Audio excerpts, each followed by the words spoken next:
Hi guys! Ngayon, andito tayo sa main office at meron tayong training na gaganapin sa showroom. At syempre ngayon, meron tayong products dito meron tayong barley, coffee mix, at syempre Lab-Reset collagen, Koji Papaya, at dito tayo. Kasi merong order sa atin from US na 10 box na barley, 10 box coffee, 1 box collagen, at mga sabon. And para makita mo ang barley natin, syempre, ang expiration nito 2 years.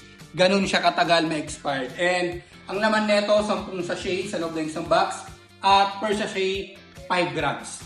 At pwede itong makatulong sa lahat ng mga sakit na pwedeng nararamdaman mo, pero hindi ko sinasabing gamot. Makakatulong lang siya. Ilalagay na natin dito.